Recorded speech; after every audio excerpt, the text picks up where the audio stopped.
Hi guys, welcome back to another video. आज हम कक्षा 12वीं एंटरप्रेन्योरशिप चैप्टर नंबर 6 यानी आखिरी यानी अंतिम रिसोर्स मोबिलाइजेशन को अगले 5 मिनट में स्टार्टिंग से लेकर एंड तक समाप्त करने जा रहे हैं। अगर आपको इस चैप्टर के नोट चाहिए तो हर बार की तरह कहीं नहीं जाना है, डिस्क्रिप्शन में उसका लिंक है, जाके वहां से ले लीजिए। चलिए शुरू करते हैं, बात करते हैं पैसे की। Let's get started. देखो, सबसे पहले बात करते हैं फाइनेंस। फाइनेंस का मतलब हम सबको पता है, यानी कि पैसा जो बिजनेस चलाने के लिए, उसको बढ़ाने के लिए, उसको मैनेज करने के लिए और हमारी सारी इच्छाएं पूरा करने के लिए जरूरी है, उसको बोलते हैं फाइनेंस। यानी for acquiring asset, market research, day to day operation या फिर expansion and growth of the business. इसलिए एंटरप्रेन्योर जो होता है वो पैसे के लिए हमेशा भागता रहता है।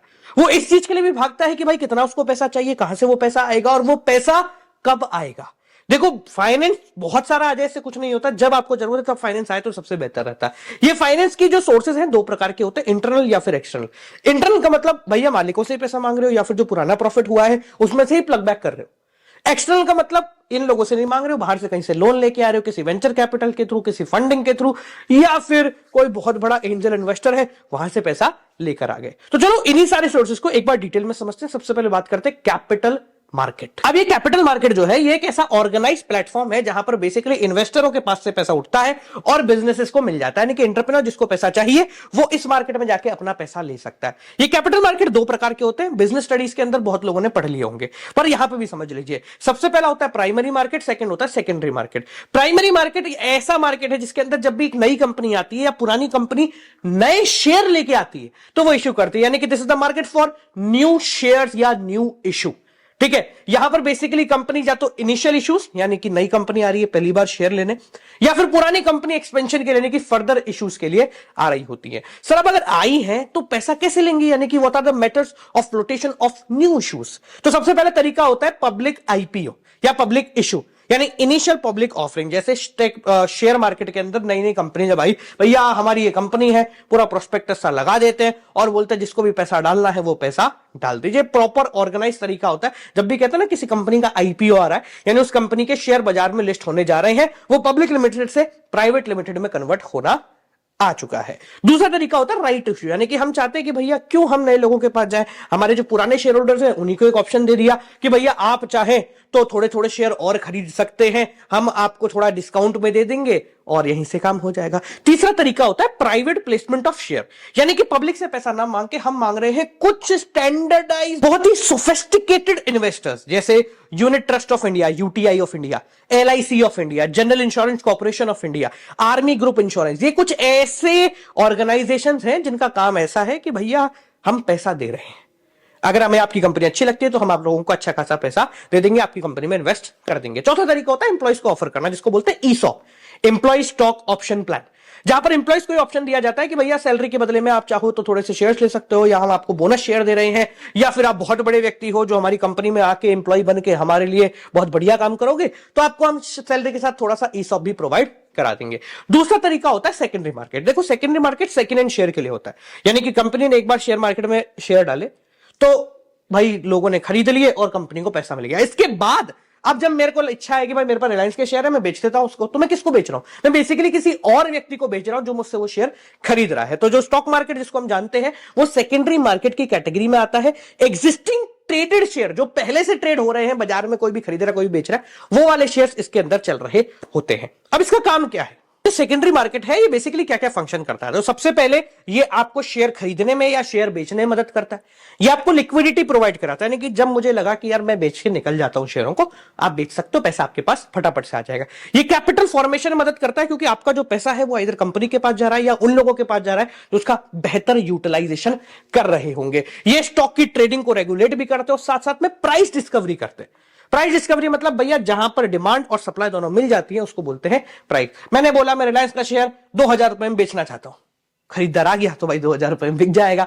ठीक है, और साथ साथ हेल्दी स्पेक्यूलेशन यानी सट्टेबाजी में भी मदद करता है। क्योंकि ये मार्केट बहुत बड़ा है, कोई भी इसके अंदर आ सकता है, कोई भी जा सकता है, तो इस मार्केट को रेगुलेट करने का काम जो है वो करती है एक ऑर्गेनाइजेशन जिसको हम बोलते हैं SEBI, security exchange board of India, जो कि 1992 के एक्ट के बाद उसको स्टैट्यूटरी पावर मिली कि भैया आप पूरी तरीके से इसके ऊपर ध्यान रख सकते हो और इसको पूरी तरीके से संभाल सकते हो। आपके कोर्स में सेबी और सेकेंडरी मार्केट ज्यादा नहीं है तो अपन इस पे नहीं चलेंगे, अपन चलते हैं डायरेक्टली एंजलों के पास। सॉरी, एंजल कौन है? देखो, एंजल इन्वेस्टर वो वेल्दी इंडिविजुअल होता है, यानी कि वो लोग जिनके पास बहुत ज्यादा पैसा है और जो उस पैसे को नए नए स्टार्टअप में लगाना चाहते हैं। मतलब शार्क टैंक पकड़ लो यार, सिंपल भाषा में, भाई मेरे पास बहुत ज्यादा पैसा है, तू अपना आइडिया लेके आ, मुझे पसंद आया, ले थोड़ा सा पैसा तू ले ले, थोड़ा शेयर जो है तेरी कंपनी का वो मुझे दे दे। ये बहुत अर्ली स्टेज पे पैसा लगाते हैं और अच्छा खासा पैसा बनने के बाद पैसा निकाल के चले भी जाते हैं। इसके अलावा ये तो हो गए इंडिविजुअल बंदे।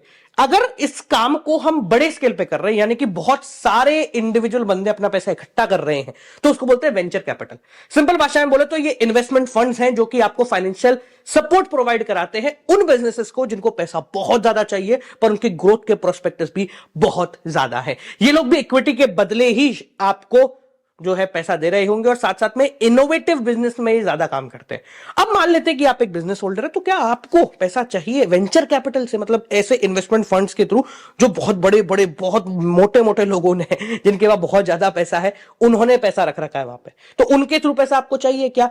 कैसे पता लगेगा और कब आपको चाहिए? तो बेसिकली आपको चाहिए होता है 4 तरीके के या 4 स्टेजेस पे। सबसे पहला होता है आपका अर्ली स्टेज फाइनेंसिंग, मतलब बहुत ही जल्दी। अब ये अर्ली स्टेज फाइनेंसिंग में भी 2-3 टाइप होते हैं। सबसे पहला है सीड कैपिटल। सीड कैपिटल का मतलब क्या होता है? आपके दिमाग में कोई आइडिया है, अब उस आइडिया की रिसर्च करने के लिए, उस आइडिया पे थोड़ा बहुत दिमाग लगाने के लिए भी आपको पैसा चाहिए। जैसे मैं मान लो मैं एक टेक्नोलॉजी ऐसी डेवलप करना चाहता हूं कि बस एक घड़ी लो, इसको यूं करो और ये बड़ा सा कुछ हो जाए, तो भाई इस आइडिया पर रिसर्च भी लगेगी, रिसर्च में पैसा भी लगेगा, लोग भी लगेंगे। तो मैं एक आदमी के पास गया या मैं एक वेंचर कैपिटलिस्ट के पास गया कि भैया मेरा ये आइडिया है, तो उन्होंने कहा ठीक है साहब, हमें आइडिया पसंद है, तो ठीक है आप 100 करोड़ रुपए ले लो, 100 करोड़ रुपए ले लो और इस आइडिया पर रिसर्च वर्क शुरू करो। बेसिकली यहां पर प्रोडक्ट डेवलप नहीं हुआ है, सिर्फ रिसर्च वर्क के लिए मुझे पैसा मिल रहा है। अगर सब कुछ सही रहता है तो अगला आता है आपका स्टार्टअप फाइनेंस, यानी कि अगर आपका प्रोडक्ट या आइडिया वायबल है, वो चल सकता है, तो हम स्टार्टअप स्टेज पे आ जाते हैं। यहां पर जो बिजनेस का पूरा प्लान है कि ये जो आपने बनाया है पटाखा, इसको कैसे चलाना है और कैसे मार्केट में ये आएगा, इसके लिए आप पूरा का पूरा प्लान ले जाते हैं वीसी फर्म यानी कि वेंचर कैपिटलिस्ट फर्म के पास, और वो बेसिकली आपके साथ आगे बैठकर आपको पैसा भी देते हैं और आपकी सेल जो है वो वहां से शुरू होने लग जाती है। नेक्स्ट आता है सेकंड राउंड फंडिंग या सेकंड राउंड फाइनेंसिंग। अब आपने स्टार्टअप फाइनेंस ले लिया, अब इसके बाद आपको चाहिए वापस से पैसा। क्यों चाहिए? जब आप अपने आइडिया को एक्चुअल में प्रोडक्ट में डेवलप कर चुके हैं और बेचना शुरू कर रहे हैं, तो आपको मार्केटिंग करनी पड़ेगी, एडवर्टाइजमेंट करने पड़ेगा, अपने प्रोडक्ट को सब जगह अवेलेबल कराना पड़ेगा, स्टॉक चाहिए होगा, तो उसके लिए आपको अच्छा खासा पैसा चाहिए। तो यहां पर जो कंपनी है वो एक्चुअल में रियल मार्केट कॉम्पिटिशन फेस करती है और यहां पर ठीक ठाक पैसा चाहिए। तो ये तो हो गया जल्दी, यानी कि अर्ली स्टेज में कब फाइनेंसिंग चाहिए होती है। भाई अर्ली स्टेज हो गई आपकी, आपने खुद ही कर ली या फिर यहां से मदद लेके कर ली, तो इसके बाद आपको कब पैसे की जरूरत पड़ेगी? तब आप कर रहे होंगे एक्सपेंशन, यानी कि सेकंड आता है आपका एक्सपेंशन स्टेज फाइनेंसिंग। जब आपको बिजनेस को एक्सपेंड करना है, मॉडर्नाइज करना है या फिर डाइवर्सिफाई करना है, अलग अलग जगह जाना है, तो आपको बहुत ज्यादा पैसा, वहां 100 करोड़ लगे ना, तो यहां 1000 करोड़ कम से कम आपको चाहिए। तो हायर फंडिंग आप लोगों को चाहिए होती है। एंटरप्रेन्योर जो है वो पूरा का पूरा डेमोस्ट्रेट करता है कि देखो मैं ऐसे करने वाला हूं, मेरी एबिलिटी यह है और मैं ऐसे बाजार को खा जाऊंगा। वो सब कुछ वेंचर कैपिटलिस्ट को समझाता है, अगर उनको समझ में आएगा तो वो आपको पैसा दे देंगे। ठीक है, इसके बाद आपको एक जगह और वेंचर कैपिटलिस्ट से पैसा चाहिए, बाकी सब तो आप लोन से ले सकते हो, बट वेंचर कैपिटलिस्ट से एक जगह और पैसा चाहिए, जिसको बोलते हैं लास्ट स्टेज फाइनेंसिंग या ब्रिज फाइनेंसिंग या फिर pre public stage. Pre public मतलब आप शेयर मार्केट में रिलीज होने जा रहे हो, लॉन्च होने जा रहे हो, अपने लोगों को शेयर्स अपने देने जा रहे हो, उससे जस्ट पहले आपको चाहिए।